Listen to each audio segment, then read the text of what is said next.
Hi friends, welcome to Kavitha's fashion ఫై channel స్వాగతం అండి. అందరు ఎలా ఉన్నారు? బాగున్నారా? నేనైతే చాలా బాగున్నాను.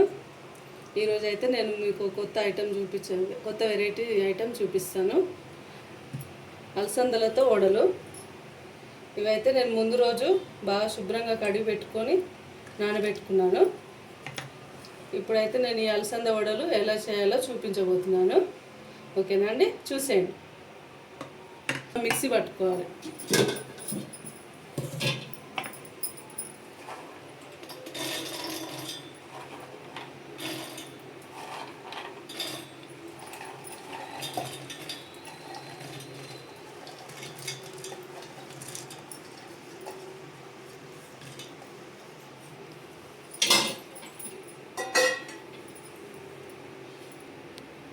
ఇప్పుడు మనం మెత్తగా గ్రైండ్ చేసి పెట్టుకున్న అలసందల పేస్ట్ అయితే ఒక బౌల్లోకి తీసుకున్నామండి.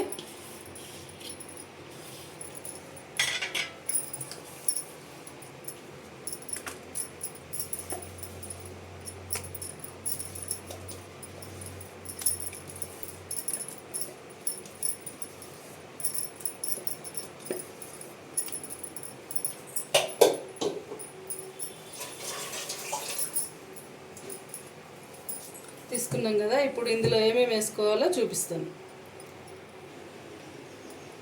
ఇప్పుడు మనం మెత్తగా గ్రైండ్ చేసి పెట్టుకున్న పేస్ట్లో, అలసందల పేస్ట్లో మాత్రం ఇప్పుడు మనం వేసుకోవాల్సినవి కొద్దిగా అంత జీలకర్ర, కొద్దిగా అల్లం వెల్లుల్లి పేస్టు, కొంచెం కొత్తిమీర,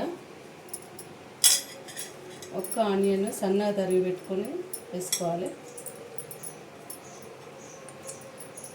ఇందులో కొద్దిగా బియ్యం పిండి,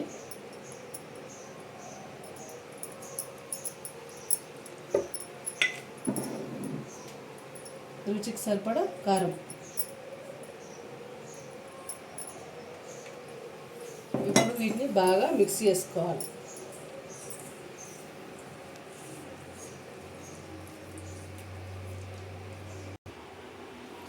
ఇప్పుడు మనం స్టవ్ వెలిగించుకుందాం. స్టవ్ వెలిగించుకొని కడాయి పెట్టేసుకుందాం. కడాయి పెట్టేసుకొని డీప్ ఫ్రైకి సరిపడా ఆయిల్ పోసుకోవాలి.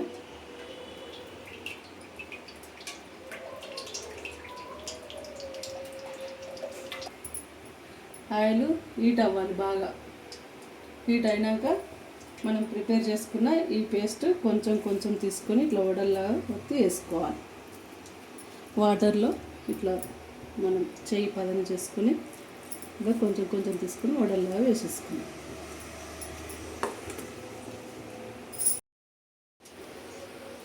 ఇలా మనం చిన్న చిన్న గారెల్లాగా వేసుకోవాలి.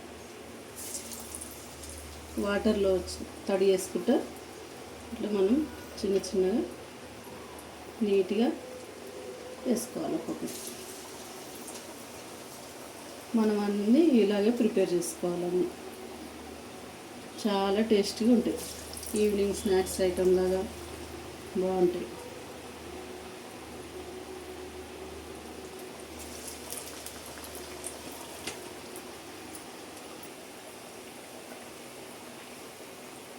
ఇవి పిల్లలు కూడా చాలా చాలా ఇష్టంగా స్కూల్ నుంచి రాగానే చేసి పెడితే చాలా ఇష్టంగా తింటారు. చాలా బాగుంటాయి టేస్ట్. మన సాస్తో కానీ చట్నీతో కానీ ఏదైనా కాంబినేషన్లో తినొచ్చు, బాగుంటుంది.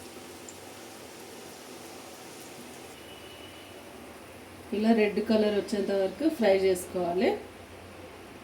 ఇలా రెడ్ కలర్ చేసుకుంటే టేస్ట్ బాగుంటుంది. ఇప్పుడు మన అలసంద వడలు రెడీ అయిపోయినాయండి.